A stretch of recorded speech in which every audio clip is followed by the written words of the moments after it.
Hi my dear friends. So political సైన్స్కి వచ్చేటప్పటికి చాలా ప్రశ్నలు అయితే మనకి ఉన్నాయండి ఆబ్జెక్ట్స్ని రైట్ చేయడానికి. కాకపోతే మనకు గన్ షాట్గా వచ్చే కొన్ని ప్రశ్నలు మనం మాట్లాడుకుంటాం ఈ వీడియోలో. సో మనము కట్ ఆఫ్ ఇవన్నీ పక్కన పెట్టిస్తే మనకి ఎగ్జామ్ మనం రాసాం కాబట్టి మనకి తెలుస్తుంది. సో ఇప్పుడు ఏదో నేను కట్ ఆఫ్ చెప్పి తర్వాత మిమ్మల్ని డిసప్పాయింట్ చేయడం కన్నా ఎవరైతే 136 పైన వచ్చి ఉంటారో వాళ్ళు ఆబ్జెక్షన్కి రైట్ చేసే ఛాన్స్ ఉంటాయండి. ఎందుకంటే మనకి టాపర్స్ ఉంటారు. టాపర్స్ అనేవారు ఒక 60% మంది కంపల్సరీగా ఉంటారు. కాకపోతే మనకి ఈ ఏపీ సెట్ అనేది క్వాలిఫికేషన్ మాత్రమే. సో దీని ద్వారా మనకి జాబ్ రాదు, క్వాలిఫికేషన్ మాత్రమే. క్వాలిఫికేషన్ వచ్చేటప్పటికి లోయర్ నుంచి వస్తారు మనకి కట్ ఆఫ్ అనేది. సో మనము ఆబ్జెక్షన్కి రైట్ చేయడం వల్ల కొన్ని సందర్భాల్లో 2 మార్కులతో కూడా మనకి ఈ ప్రశ్నలు పోయే అవకాశం ఉంటుంది. కాబట్టి ఒక 4 ప్రశ్నలు మనకు ఉన్నాయి. ఆ 4 ప్రశ్నలు ఆల్రెడీ 2 ప్రశ్నలు నేను ఆబ్జెక్షన్ రైట్ చేశాను. నేను ఒకటి, మా ఫ్రెండ్ ఒకటి రైట్ చేశారు. ఇంకో 2 ప్రశ్నలు మాత్రమే ఆబ్జెక్షన్ రైట్ చేయడానికి మనకు అవకాశం ఉంది. సో టైం లేదు కాబట్టి 84వ ప్రశ్న మాస్టర్ క్వశ్చన్ పేపర్ ఏదైతే ఉందో దాన్నే వాళ్ళు ఫాలో అవుతారు. మనం కూడా దాన్నే ఫాలో అయ్యి క్వశ్చన్ ఆబ్జెక్షన్ అనేది రైట్ చేయాలి. సో 84వ ప్రశ్నలు ఏమి ఇచ్చారంటే, which constitutional amendment act prescribed for non increase of seats through reorganisation of constituencies in legislature until 2026. 2026 వరకు శాసనసభ నియోజకవర్గ పునర్వ్యవస్థీకరణ ద్వారా సీట్లు పెంచరాదని నిర్దేశించిన రాజ్యాంగ సవరణ చట్టం మీద ఇచ్చారు. కాకపోతే ఇక్కడ 4 ఇచ్చిన ఆప్షన్స్లో ఒకటి కూడా సరిలేదు.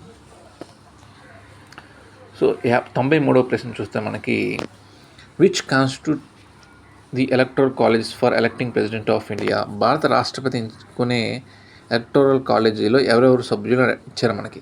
సో ఇక్కడ మనకి ఆప్షన్స్ అనేది 4 ఆప్షన్ అనేది కొద్దిగా క్లియర్గా ఇవ్వలేదు. కాబట్టి మనకి ఇప్పుడు ఏంటి, 2 ఆప్షన్ మనం కరెక్ట్ అనేది ఇచ్చింది మాస్టర్ క్వశ్చన్ పేపర్లో.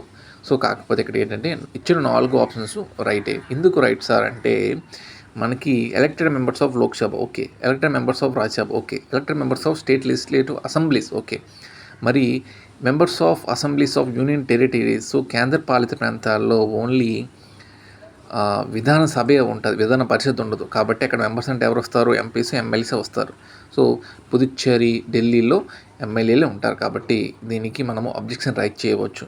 సో ఎవరైతే ఆబ్జెక్షన్ రైట్ చేయదలుచుకుంటారో నేను ప్రూఫ్స్ ఇస్తాను. కాబట్టి ఒక్కొక్కరు ఒక్కొక్క ప్రశ్న పెడితే అందరికీ మన ఈ పరంగా కూడా సులభం అవుతుంది. ఇక భారత రాజ్యాంగ పీఠకి సవరణ చేసే రాజ్యాంగ సవరణ చట్టం ఏది, 119వ ప్రశ్న. నేను ఆల్రెడీ నీది ఆబ్జెక్షన్ రైట్ చేశాను నిన్న. ఇక 101వ ప్రశ్న, రైతు ఉద్యమాలకు ఆ యొక్క వ్యక్తులకు సంబంధించి ప్రశ్న ఇచ్చాడు. ఇది కూడా ఆల్రెడీ మేము రైట్ చేస్తాము. సో 2 ప్రశ్నలు మనకు రైట్ చేయవలసి ఉంటుంది.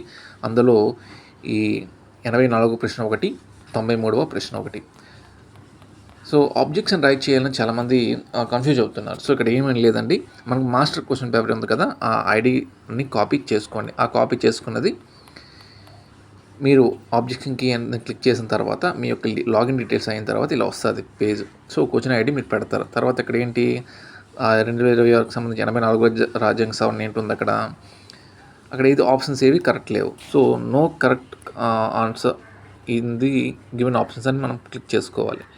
తర్వాత జస్టిఫికేషన్ నేను ఆల్రెడీ కాపీ పేస్ట్ చేసుకునే విధంగా నేను కింద డిస్క్రిప్షన్లో ఇచ్చి ఉంటాను. సో పీడిఎఫ్ కూడా ఉంటుంది. అక్కడికి వెళ్ళి యాడ్ చేసిన తర్వాత ఇలా వస్తుంది. యాడ్ చేసిన తర్వాత డెబిట్ కార్డు మాత్రమే ద్వారా అవుతుందండి.